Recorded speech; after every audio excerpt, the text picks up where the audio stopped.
Alhamdulillah wassalatu wassalamu ala Rasulillah wala haula wala quwata illa billah. Yang saya muliakan Bapak Dewan Nadir Wakaf Pondok Pesantren Mawaridus Salam, yang saya muliakan Bapak-bapak guru KMI, dan yang saya banggakan anak-anak semuanya, pengurus Osmasa lama, calon pengurus Osmasa, masih calon. Kenapa masih calon? Karena belum dilantik. Jadi jangan merasa sudah pengurus, belum dilantik. Yang di atas masih pengurus, meskipun dalam 2 hari ke depan sudah harus demisioner. Apa itu demisioner? Dibubarkan. Ya, karena masih pengurus, maka harus masih bekerja sebagai pengurus. Penyakitnya adalah karena merasa sudah ada calon pengurus, yang di atas itu tidak mau kerja, malu. Kapan kerja? Batasnya sampai di hari di mana calon pengurus ini dilantik, baru sah tidak menjadi pengurus. Yang di kantin, yang di topel, yang di olahraga, yang di bahasa tetap bekerja. Yang di tata lingkungan, pertamanan, semuanya bekerja sampai detik di mana calon pengurus ini dilantik, barulah apa? Demisioner atau bubar. Anak-anak, alhamdulillah pagi ini cerah, kita syukuri. Coba bayangkan kalau pagi ini hujan, pasti ini madesu semua. Apa madesu? Ya, suram. Ini cerah, ya. Jadi mukanya cerah-cerah. Kamu jangan melihat, aduh, kenapa nggak di gor besar sana? Kemewahan itu tidak ditentukan oleh tempat, tapi bagaimana kita kelola tempat ini menjadi mewah. Ini mewah ini. Jadi jangan suasana ini gara-gara tempat terus menjadikan kita down, nggak semangat. Yang perlu adalah kita syukuri. Cara mensyukurinya, kita ikut acara ini dengan penuh semangat. Ini tadi ada ustadz yang izin karena ada satu pekerjaan. Ustadz sampaikan tidak boleh mengizinkan santri. Meskipun itu penting juga, tapi ini lebih penting. Maka tidak boleh. Santri harus mendengarkan apa yang akan dibacakan oleh pengurus Osmasa periode 2024-2025. Ya.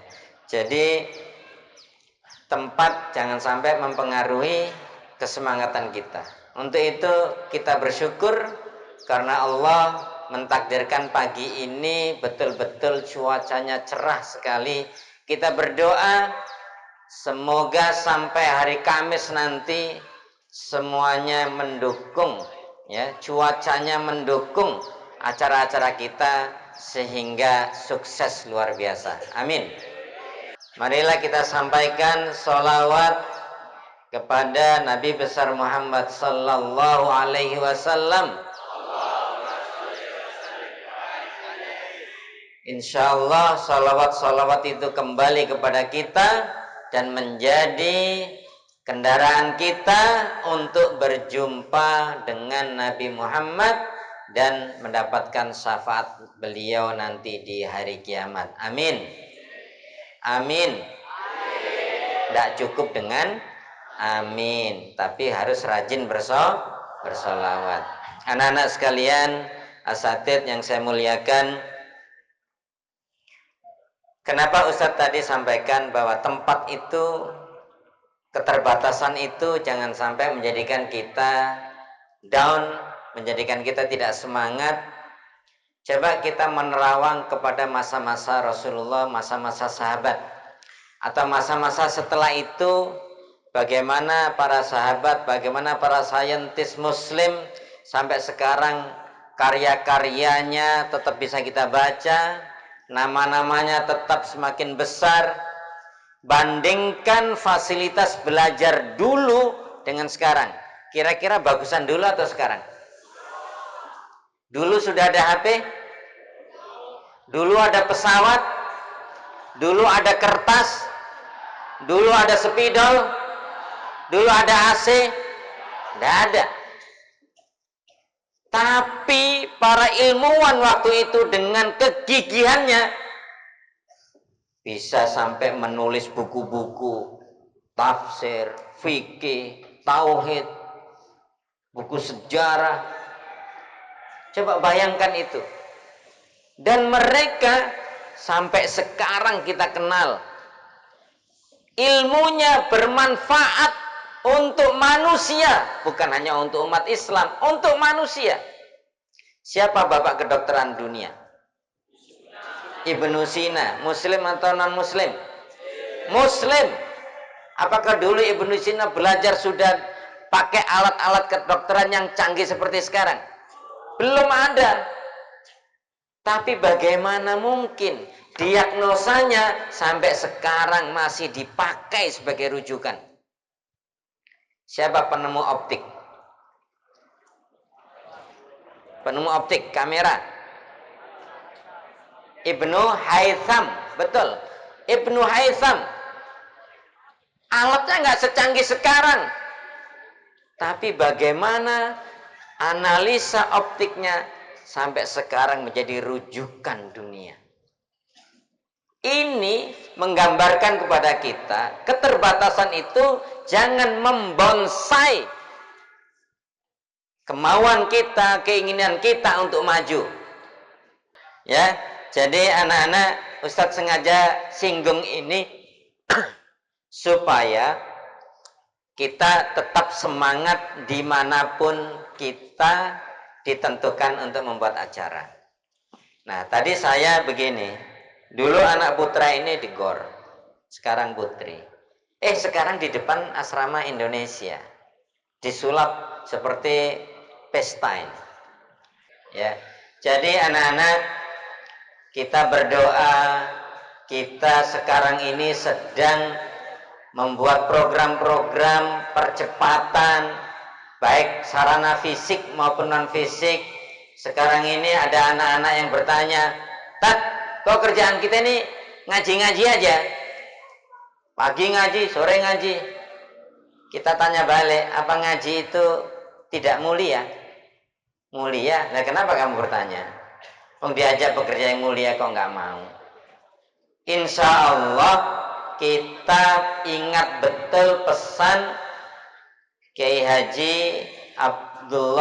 Hasan Abdullah Sahal ketika berkunjung kemari. Kalau pesantren mau langgeng, pesantren mau abadi, ada beberapa hal yang harus kita perhatikan, kita bina, kita didikkan kepada anak-anak. Satu, Al-Quran.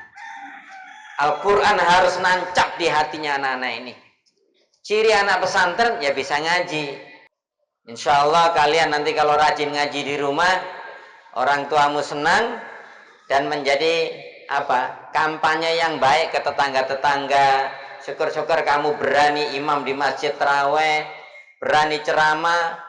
Ini kelas 6, kita punya program safari Ramadan tahun ini, punya program safari Ramadan untuk di beberapa masjid sekitar, dan juga ada masjid di Medan sudah minta, mana kirim anak mawarid sini jadi imam taraweh, jadi Bilal, jadi penceramah. Siap?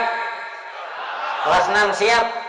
Anak-anak semuanya yang Ustadz banggakan, sering tadi disebut-sebut kata-kata almarhum Buya Syahid Margum, siapapun masinisnya, kereta api tetap jalan di atas relnya. Ya. Tapi yang penting itu bukan hanya sebatas itu, tapi yang harus dievaluasi bagaimana jalannya. Kita mulai hari ini akan mendengarkan LPJ. LPJ itu berisi tentang laporan apa yang sudah dikerjakan oleh Osmasa selama setahun. Ini adalah bagian dari open management. Ini bagian dari administrasi yang terbuka. Siapa saja boleh tahu apa yang dikerjakan Osmasa, bukan hanya program kerjanya, tapi sampai masalah dapurnya, seperti keuangan. Nanti akan dibacakan semuanya, berapa keuangan Osmasa, berapa surat menyurat. Yang itu bisa dipakai tolak ukur analisa, kerja nggak sih Osmasa? Maju nggak sih Osmasa tahun ini? Dan untuk pengurus baru harus belajar. Oh, itu yang dikerjakan. Bisa jadi di pengurus baru ini ada hal-hal yang baru sebagai kreativitas Osmasa tahun yang akan datang. Ini semuanya penting. Jangan sampai ini hanya sekedar duduk di sini, ngobrol-ngobrol, main HP, selesai. Jangan. Guru-guru ikut mendengarkan. Supaya apa? Dianalisa. Karena mereka semuanya musyrif. Mereka adalah pembimbing-pembimbing Osmasa. Apa yang kurang dari Osmasa tahun ini menjadi perbaikan di Osmasa yang akan datang. Bisa jadi anak-anak akan di batinnya ketika dibacakan laporan, kayaknya nggak gitulah, boleh, nggak apa-apa. Kita sudah tanamkan kepada pengurus Osmasa, tulis dengan jujur. Apa yang sudah kita kerjakan, apa yang belum kita kerjakan, apa yang belum maksimal, tulis. Yang baru di Osmasa, di laporan tahun ini adalah dipresentasekan.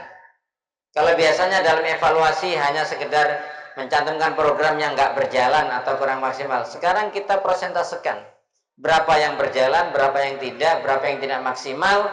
Kenapa alasannya? Supaya apa? Menjadi evaluasi pengurus yang akan datang. Kenapa harus jujur? Kalau nggak jujur malu lah. Karena terbuka, mencantumkan hasil usaha padahal nggak ada. Nah, tolong. Ini kemarin laporan Osmasa itu sudah melalui diskusi panel tertutup, sudah diteliti oleh asatid senior, sudah dicek keuangan dan sebagainya. Semoga ini dalam rangka untuk mendidikkan kejujuran di hati anak-anak. Kenapa harus jujur? Karena Allah di dalam satu surat apa ya? Al-Ahzab kalau nggak salah. Lihat ayat ini. Ya ayyuhalladzina amanu ittaqullah wa qulu qawlan sadida. Iman, takwa. Kalau orang beriman, terus imannya dilatih, maka dia akan meningkat kepada takwa. Kalau sudah bertakwa, dia akan mampu untuk wa qulu qawlan sadida. Jujur. Dampak dari kejujuran itu di ayat berikutnya, yuslih lakum a'malakum. Yuslih, man fa'ilu yuslih huna? Ya ayyuhalladzina amanu ittaqullaha wa qulu qawlan sadida. Yuslih lakum, man yuslih? Allah. Artinya apa? Intervensi Allah. Kamu akan ditolong Allah. Apa yang salah diperbaiki Allah. Melalui apa? Melalui instrumen-instrumen Allah, min haitsu la nahtasib. Gak bisa kita sangka-sangka. Gak bisa kita prediksi. Itu caranya Allah. Wa yaghfir lakum dzunubakum. Bukan hanya memperbaiki, tapi kesalahan-kesalahan dzunub. Itu bukan hanya sekedar maksiat, tapi juga mungkin salah cara, salah metode. Yaghfir, dihapus sama Allah, diganti yang benar. Maka di ujung ayat, kalau sudah ke tingkat itu, kita akan menjadi atau mendapatkan fauzan azima. Kita pasti apa yang kita kerjakan itu berhasil. Jadi kejujuran. Maka ini kita dengarkan nanti laporan-laporan yang akan disampaikan oleh pengurus Osmasa periode 2024-2025, dan nanti akan kita evaluasi. Semoga ini akan membawa perbaikan-perbaikan bagi kesejahteraan warga Osmasa. Semoga acara-acara semacam ini mendapatkan respon positif. Ini saja. Terima kasih. Semoga anak-anak mengerti yang Ustadz sampaikan. Ini akan kita dengarkan beberapa bagian dulu, baru nanti evaluasi, baru nanti istirahat.